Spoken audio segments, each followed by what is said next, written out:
Twongeye kubasuhuza inshuti bavandimwe bacu aho muherereye hose, abadukurikira bari mu gihugu cyacu cy'u Rwanda, aba diaspora bamaze gukora like ndetse na comment, mwese turabasuhuje.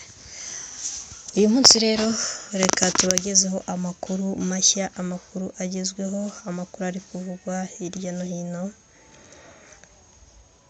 Amakuru y'ingenzi kuri ubu kuva muri APRFC, ibyo kuyobora Ferwafa, dosiye ya Adi no gutegura abasifuzi. Perezida wa Sena yanenze inteko ishinga amategeko yabereye itegurwa rya jenoside, yarebereye itegurwa rya jenoside. U Rwanda kandi rwagaragaje impungenge ku igabanuka ry'inkunga igenerwa impunzi. Hari amasomo akomeye nize. Profeseri Habumuremyi yagarutse ku ifungwa rye n'ibibazo byakurikiyeho. Turaza kubabwira kandi ibyaranze iminsi ibiri y'uruzinduko rwa Perezida Kagame muri Tanzania.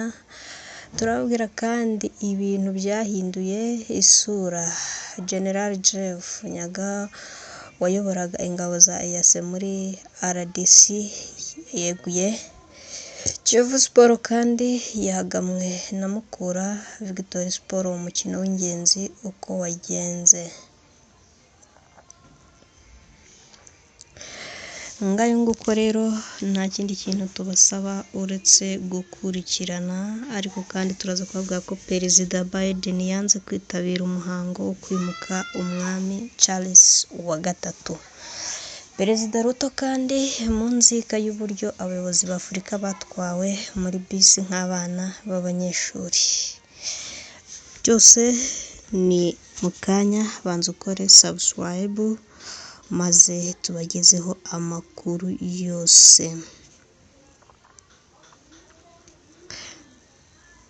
Amakuru yacu tuyahere aho Perezida Biden yanze kwitabira umuhango wo kwimika umwami Charles wa gatatu.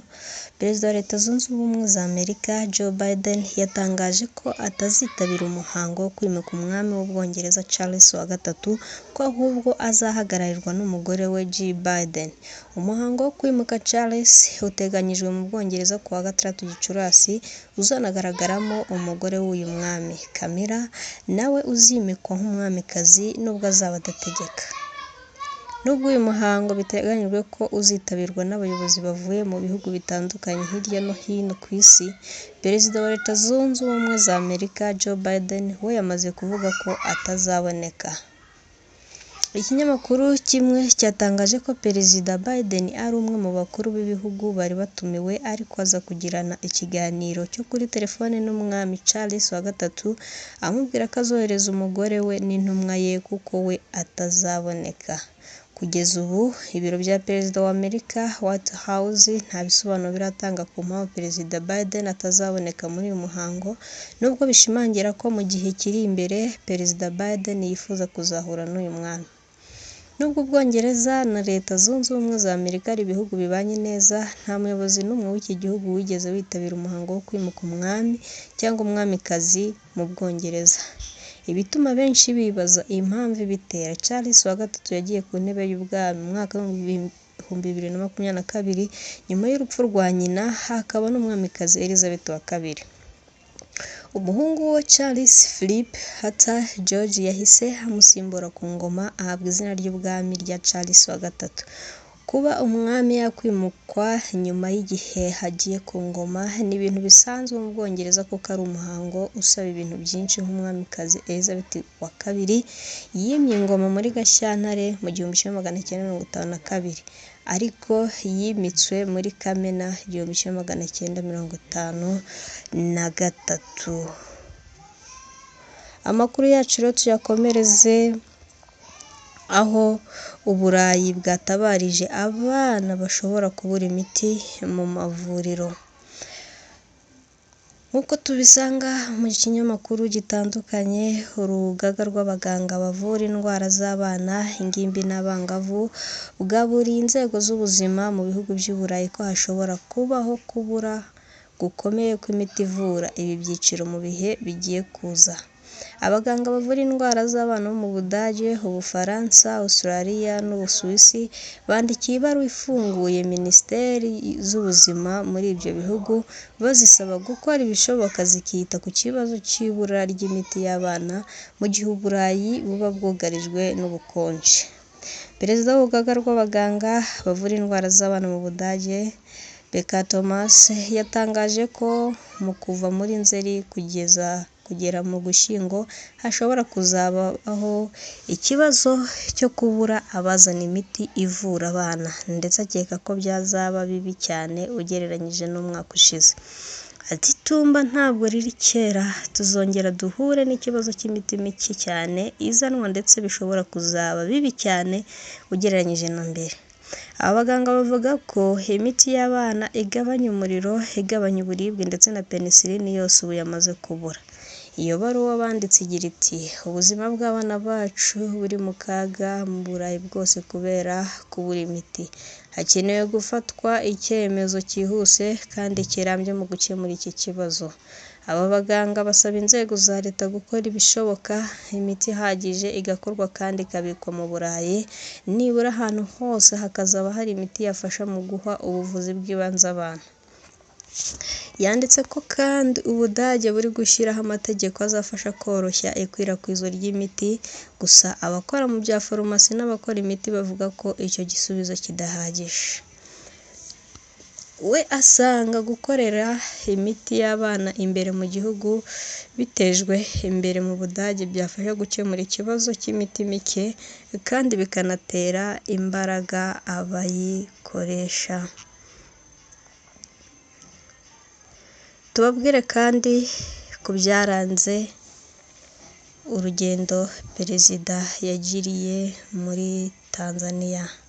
Perezida w'u Rwanda Paul Kagame yasoje uruzinduko rw'iminsi 2 yagiriye muri Tanzania, aho we na mugenzi we Samia Suluhu Hassan bashimangiye gukomeza kunoza umubano w'ibihugu byombi. Ku wa kane tariki ya 27 Mata 2023 nibwo Perezida Kagame yatangiye uruzinduko rw'iminsi 2 muri Tanzania, arusoza kuri uyu wa gatanu tariki ya 27. Akigera ku kibuga mpuzamahanga cy'indege cyitiriwe Mwalimu Julius Nyerere, yakiriwe na Minisitiri w'Ububanyi n'Amahanga Stegomena. Umukuru w'igihugu yageze mu mujyi wa Dar es Salaam avuye muri Zimbabwe, aho yitabiriye inama ya Transform Africa. Akigera muri iki gihugu, Perezida Kagame yakiriwe na mugenzi we wa Tanzania Samia Suluhu Hassan bagirana ibiganiro byihariye. Nyuma abakuru b'ibihugu byombi bagiranye ibiganiro byanakurikiwe n'itsinda ry'abayobozi babaherekeje ku mpande zombi. Ibi biganiro byikije ku mikoranire ihuriweho mu mfuruka zose zirimo ubucuruzi hagati y'u Rwanda na Tanzania, umutekano w'akarere n'ibindi. Perezida Kagame na Samia Suluhu kandi bagiranye ikiganiro n'itangazamakuru cyagarutse ku byo baganiriyeho n'izindi ngingo zitandukanye. Umunsi wa mbere wa Perezida Kagame yawusoje yakirwa ku meza na mugenzi we wa Tanzania. Kuri uyu munsi nibwo yasoje uruzinduko rwe, aho yaherekejwe n'abayobozi batandukanye mbere yo gufata rutemikirere muvana Dar es Salaam. Iyi nkuru iragaruka ku mafoto yaranze iminsi 2 y'uruzinduko rwa Perezida Kagame muri Tanzania. U Rwanda na Tanzania bisanzwe bifatanya mu bikorwa byiganjemo ubucuruzi, cyane ko uretse kuba Abanyarwanda bakoresha icyambu cya Dar es Salaam, hari n'ibicuruzwa biva mu Rwanda bijyanwa gucuruzwa muri Tanzania. Binafitanye imikorere mu bijyanye n'ikoranabuhanga n'itumanaho, ubufatanye mu bijyanye n'urujya n'uruza rw'abantu n'ibintu, uburezi n'amabwiriza agenga n'ibijyanye n'imiti. Komeza rero ukore subscribe kugira ngo dukomeze tubane. Amakuru yacu tuyakomereze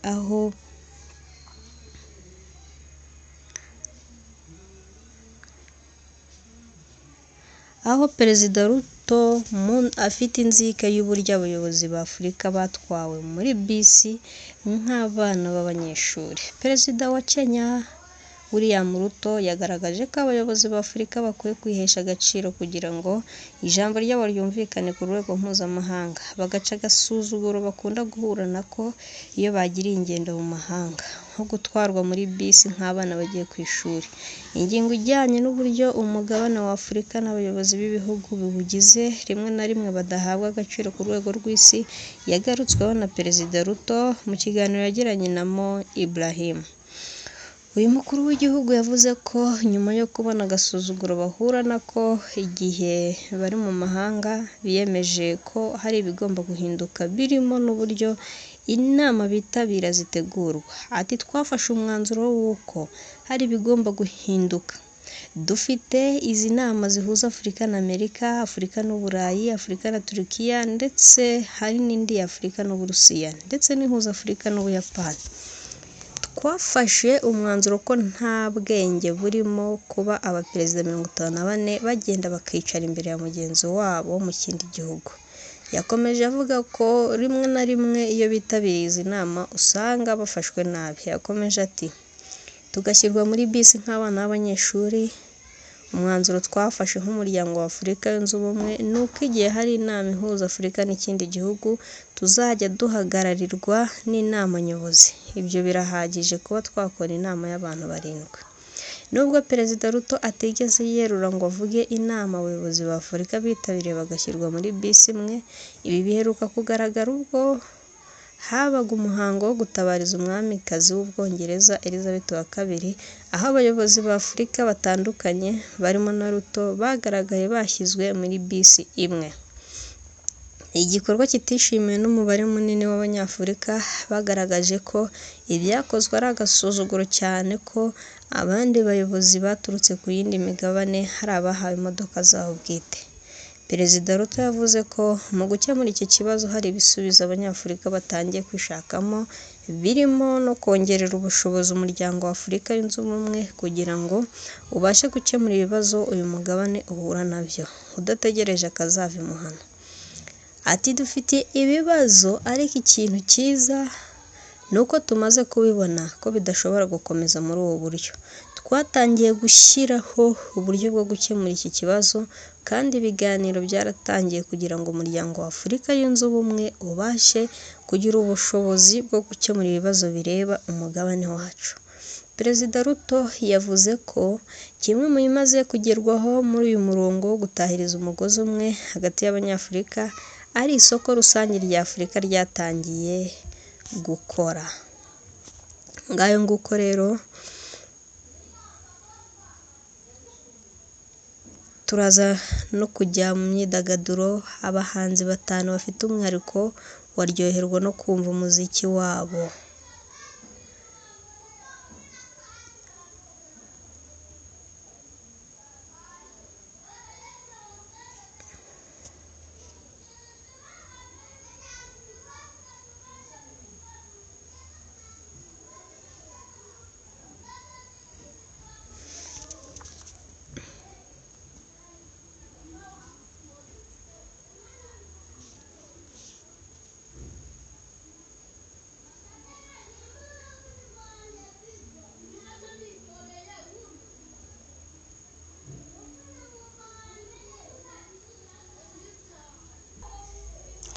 Ibintu kandi byahinduye isura.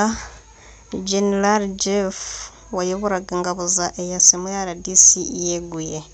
Major General Jeff wayoboraga ingabo z'umuryango wa Afurika y'Uburasirazuba zoherejwe kugarura amahoro mu burasirazuba bwa Congo yeguye kubera igitutu akomeje gushyirwaho n'abayobozi b'icyo gihugu ku buryo hatari akizeye umutekano we cyangwa ngo ingabo ayoboye zibashe gusohoza ubutumwa. General Jeff yagejeje ubwegure bwe ku munyamabanga mukuru wa EAC Peter kuri uyu wa 27.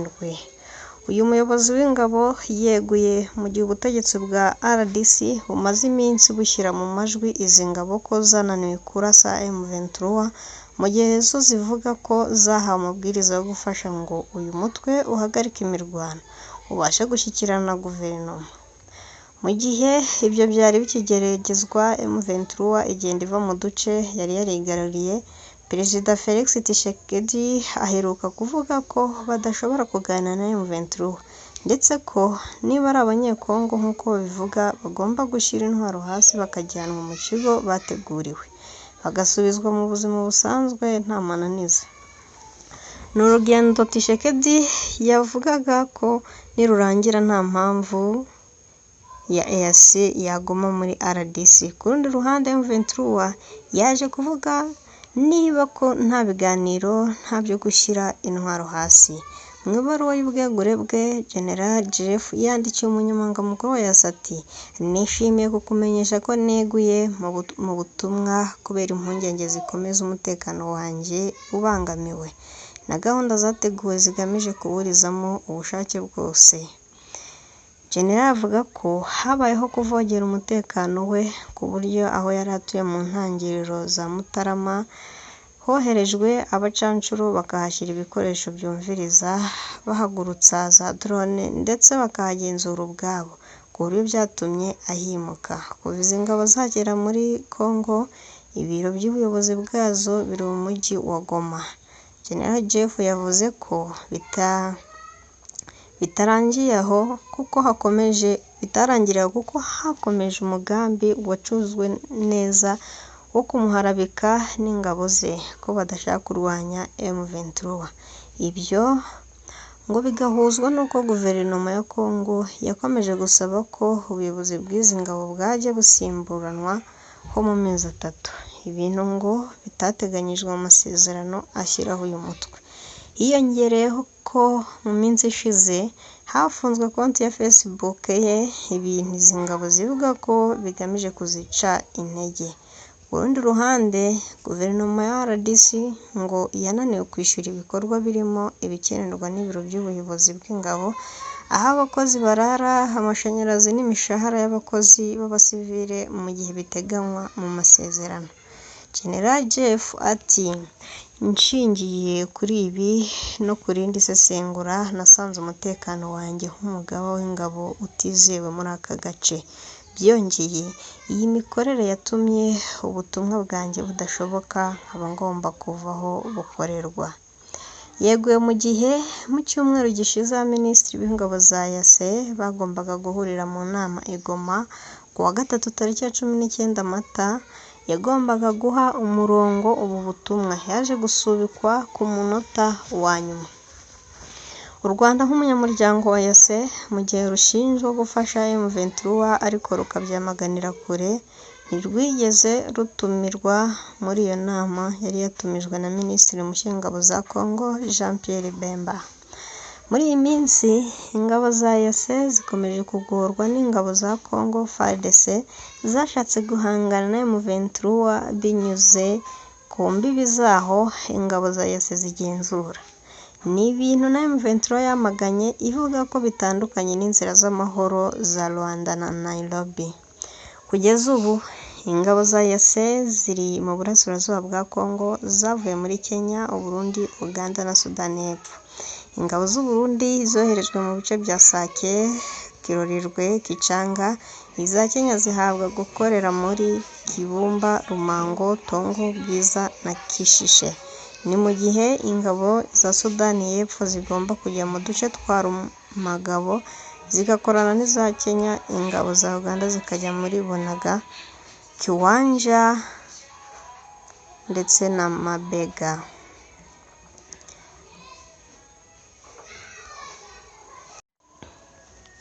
Twongeye kubasuhuza inshuti bavandimwe bacu aho muherereye hose, abadukurikira bari mu gihugu cyacu cy'u Rwanda, abadiaspora, abamaze gukora like ndetse na comment, mwese turabasuhuje. Uyu munsi rero reka tubagezeho amakuru mashya, amakuru agezweho, amakuru ari kuvugwa hirya no hino. Amakuru y'ingenzi kuri ubu kuva muri APRFC ibyo kuyobora Ferwafa, dosiye ya Adi no gutegura abasifuzi. Perezida wa Sena yanenze inteko ishinga amategeko yabereye itegurwa rya jenoside, yarebereye itegurwa rya jenoside. U Rwanda kandi rwagaragaje impungenge ku igabanuka ry'inkunga igenerwa impunzi Hari amasomo akomeye nize. Profeseri Habumuremyi yagarutse ku ifungwa rye n'ibibazo byakurikiyeho. Turaza kubabwira kandi ibyaranze iminsi ibiri y'uruzinduko rwa Perezida Kagame muri Tanzania. Turababwira kandi ibintu byahinduye isura. General Jeff Nyaga wayoboraga ingabo za EAC muri RDC yeguye. Kiyovu Sport kandi yahagamwe na Mukura Victory Sport umukino w'ingenzi uko wagenze. Ngayo nguko rero nta kindi kintu tubasaba uretse gukurikirana, ariko kandi turaza kuvuga ko Perezida Biden yanze kwitabira umuhango wo kwimuka umwami Charles wa gatatu. Perezida Ruto kandi mu nzika y'uburyo abayobozi ba Afurika batwawe muri bisi nk'abana b'abanyeshuri. Byose ni mu kanya, banza ukore subscribe maze tubagezeho amakuru yose. Amakuru yacu tuyahere aho Perezida Biden yanze kwitabira umuhango wo kwimika umwami Charles wa gatatu. Perezida wa Leta Zunze Ubumwe za Amerika Joe Biden yatangaje ko atazitabira umuhango wo kwimika umwami w'Ubwongereza Charles wa gatatu, ko ahubwo azahagararirwa n'umugore we Jill Biden. Umuhango wo kwimika Charles uteganyijwe mu Bwongereza kuwa 6 Gicurasi, uzanagaragaramo umugore w'uyu mwami Camilla, nawe uzimikwa nk'umwamikazi nubwo azaba adategeka. Nubwo uyu muhango biteganyijwe ko uzitabirwa n'abayobozi bavuye mu bihugu bitandukanye hirya no hino ku isi, Perezida wa Leta Zunze Ubumwe za Amerika Joe Biden we yamaze kuvuga ko atazaboneka. Ikinyamakuru kimwe cyatangaje ko Perezida Biden ari umwe mu bakuru b'ibihugu bari batumiwe, ariko aza kugirana ikiganiro cyo kuri telefone n'umwami Charles wa gatatu, amubwira ko azohereza umugore we n'intumwa ye kuko we atazaboneka. Kugeza ubu ibiro bya Perezida wa Amerika White House nta bisobanuro biratanga ku mpamvu Perezida Biden atazaboneka muri uyu muhango, nubwo bishimangira ko mu gihe kiri imbere Perezida Biden yifuza kuzahura n'uyu mwami. Nubwo Ubwongereza na Leta Zunze Ubumwe za Amerika ari ibihugu bibanye neza, nta muyobozi n'umwe w'iki gihugu wigeze witabira umuhango wo kwimuka umwami cyangwa umwamikazi mu Bwongereza. Ibituma benshi bibaza impamvu ibitera. Charles wa gatatu yagiye ku ntebe y'ubwami mu mwaka wa 2022 nyuma y'urupfu rwa nyina, hakaba n'umwamikazi Elizabeth wa kabiri. Umuhungu we Charles Philip Hata George yahise amusimbura ku ngoma, ahabwa izina ry'ubwami rya Charles wa gatatu. Kuba umwami yakwimukwa nyuma y'igihe hagiye ku ngoma ni ibintu bisanzwe mu Bwongereza, kuko ari umuhango usaba ibintu byinshi. Nk'umwamikazi Elizabeth wa kabiri yimye ingoma muri Gashyantare mu 1952, ariko yimitswe muri Kamena 1953. Amakuru yacu rero tuyakomereze aho Uburayi bwatabarije abana bashobora kubura imiti mu mavuriro. Nk'uko tubisanga mu kinyamakuru gitandukanye, urugaga rw'abaganga bavura indwara z'abana, ingimbi n'abangavu bwaburiye inzego z'ubuzima mu bihugu by'Uburayi ko hashobora kubaho kubura gukomeye kw'imiti ivura ibi byiciro mu bihe bigiye kuza. Abaganga bavura indwara z'abana bo mu Budage, Ubufaransa, Australia n'Ubusuwisi bandikiye ibaruwa ifunguye Minisiteri z'Ubuzima muri ibyo bihugu, bazisaba gukora ibishoboka zikita ku kibazo cy'ibura ry'imiti y'abana mu gihe Uburayi buba bwugarijwe n'ubukonje. Perezida w'urugaga rw'abaganga bavura indwara z'abana mu Budage Becca Thomas yatangaje ko mu kuva muri Nzeri kugera mu Gushyingo hashobora kuzabaho ikibazo cyo kubura abazana imiti ivura abana, ndetse akeka ko byazaba bibi cyane ugereranyije n'umwaka ushize. Ati "Itumba ntabwo riri kera, tuzongera duhure n'ikibazo cy'imiti mike cyane izanwa, ndetse bishobora kuzaba bibi cyane ugereranyije na mbere." Aba baganga bavuga ko imiti y'abana igabanya umuriro, igabanya uburibwe ndetse na penicillin yose ubu yamaze kubura. Iyo baruwa banditse igira iti ubuzima bw'abana bacu buri mu kaga mu Burayi bwose kubera kubura imiti. Hakenewe gufatwa icyemezo cyihuse kandi kirambye mu gukemura iki kibazo. Aba baganga basaba inzego za leta gukora ibishoboka imiti ihagije igakorwa kandi ikabikwa mu Burayi, nibura ahantu hose hakazaba hari imiti yafasha mu guha ubuvuzi bw'ibanze abana. Yanditse ko kandi Ubudage buri gushyiraho amategeko azafasha koroshya ikwirakwizwa ry'imiti, gusa abakora mu bya farumasi n'abakora imiti bavuga ko icyo gisubizo kidahagije. We asanga gukorera imiti y'abana imbere mu gihugu bitejwe imbere mu Budage byafasha gukemura ikibazo cy'imiti mike kandi bikanatera imbaraga abayikoresha. Tubabwire kandi ku byaranze urugendo Perezida yagiriye muri Tanzania. Perezida w'u Rwanda Paul Kagame yasoje uruzinduko rw'iminsi 2 yagiriye muri Tanzania, aho we na mugenzi we Samia Suluhu Hassan bashimangiye gukomeza kunoza umubano w'ibihugu byombi. Ku wa kane tariki ya 27 Mata 2023 nibwo Perezida Kagame yatangiye uruzinduko rw'iminsi 2 muri Tanzania, arusoza kuri uyu wa gatanu tariki ya 27. Akigera ku kibuga mpuzamahanga cy'indege cyitiriwe Mwalimu Julius Nyerere, yakiriwe na Minisitiri w'Ububanyi n'Amahanga Stergomena. Umukuru w'igihugu yageze mu mujyi wa Dar es Salaam avuye muri Zimbabwe, aho yitabiriye inama ya Transform Africa. Akigera muri iki gihugu, Perezida Kagame yakiriwe na mugenzi we wa Tanzania Samia Suluhu Hassan bagirana ibiganiro byihariye. Nyuma abakuru b'ibihugu byombi bagiranye ibiganiro byanakurikiwe n'itsinda ry'abayobozi babaherekeje ku mpande zombi. Ibi biganiro byikije ku mikoranire ihuriweho mu mfuruka zose zirimo ubucuruzi hagati y'u Rwanda na Tanzania, umutekano w'akarere n'ibindi. Perezida Kagame na Samia Suluhu kandi bagiranye ikiganiro n'itangazamakuru cyagarutse ku byo baganiriyeho n'izindi ngingo zitandukanye.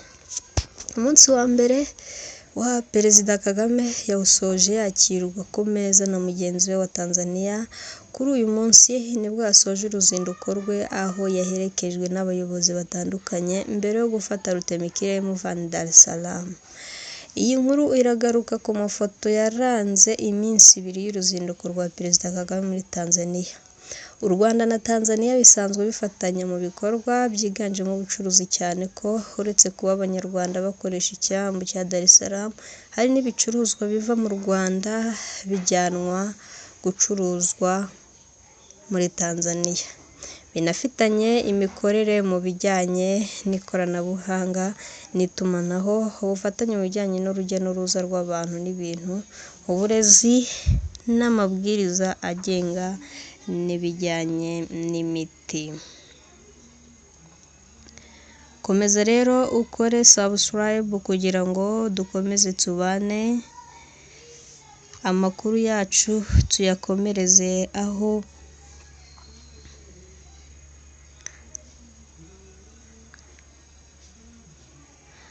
Perezida Ruto afite inzika y'uburyo abayobozi ba Afurika batwawe muri bisi nk'abana b'abanyeshuri. Perezida wa Kenya William Ruto yagaragaje ko abayobozi ba Afurika bakwiye kwihesha agaciro kugira ngo ijambo ryabo ryumvikane ku rwego mpuzamahanga, bagaca agasuzuguro bakunda guhura nako iyo bagiriye ingendo mu mahanga, nko gutwarwa muri bisi nk'abana bagiye ku ishuri. Ingingo ijyanye n'uburyo umugabane wa Afurika n'abayobozi b'ibihugu biwugize rimwe na rimwe badahabwa agaciro ku rwego rw'isi yagarutsweho na Perezida Ruto mu kiganiro yagiranye na Mo Ibrahim. Uyu mukuru w'igihugu yavuze ko nyuma yo kubona agasuzuguro bahura nako igihe bari mu mahanga, biyemeje ko hari ibigomba guhinduka birimo n'uburyo inama bitabira zitegurwa. Ati twafashe umwanzuro w'uko hari ibigomba guhinduka. Dufite izi nama zihuza Afurika na Amerika, Afurika n'Uburayi, Afurika na Turukiya, ndetse hari n'indi ya Afurika n'Uburusiya, ndetse n'ihuza Afurika n'Ubuyapani. Twafashe umwanzuro ko nta bwenge burimo kuba abaperezida 54 bagenda bakicara imbere ya mugenzi wabo mu kindi gihugu. Yakomeje avuga ko rimwe na rimwe iyo bitabiriye izi nama usanga bafashwe nabi. Yakomeje ati tugashyirwa muri bisi nk'abana b'abanyeshuri, umwanzuro twafashe nk'umuryango wa Afurika yunze ubumwe ni uko igihe hari inama ihuza Afurika n'ikindi gihugu tuzajya duhagararirwa n'inama nyobozi. Ibyo birahagije kuba twakora inama y'abantu 7. Nubwo Perezida Ruto atigeze yerura ngo avuge inama abayobozi ba Afurika bitabiriye bagashyirwa muri bisi imwe, ibi biheruka kugaragara ubwo habaga umuhango wo gutabariza umwamikazi w'Ubwongereza Elizabeth II, aho abayobozi ba Afurika batandukanye barimo na Ruto bagaragaye bashyizwe muri bisi imwe. Igikorwa kitishimiwe n'umubare munini w'Abanyafurika bagaragaje ko ibyakozwe ari agasuzuguro cyane ko abandi bayobozi baturutse ku yindi migabane hari abahawe imodoka zabo bwite. Perezida Ruto yavuze ko mu gukemura iki kibazo hari ibisubizo Abanyafurika batangiye kwishakamo, birimo no kongerera ubushobozi umuryango wa Afurika yunze ubumwe kugira ngo ubashe gukemura ibibazo uyu mugabane uhura nabyo, udategereje akazava imuhana. Ati dufite ibibazo ariko ikintu cyiza ni uko tumaze kubibona ko bidashobora gukomeza muri ubu buryo. Twatangiye gushyiraho uburyo bwo gukemura iki kibazo kandi ibiganiro byaratangiye kugira ngo umuryango wa Afurika yunze ubumwe ubashe kugira ubushobozi bwo gukemura ibibazo bireba umugabane wacu. Perezida Ruto yavuze ko kimwe mu bimaze kugerwaho muri uyu murongo wo gutahiriza umugozi umwe hagati y'Abanyafurika ari isoko rusange rya Afurika ryatangiye gukora. Ngayo nguko rero turaza no kujya mu myidagaduro, abahanzi 5 bafite umwihariko waryoherwa no kumva umuziki wabo.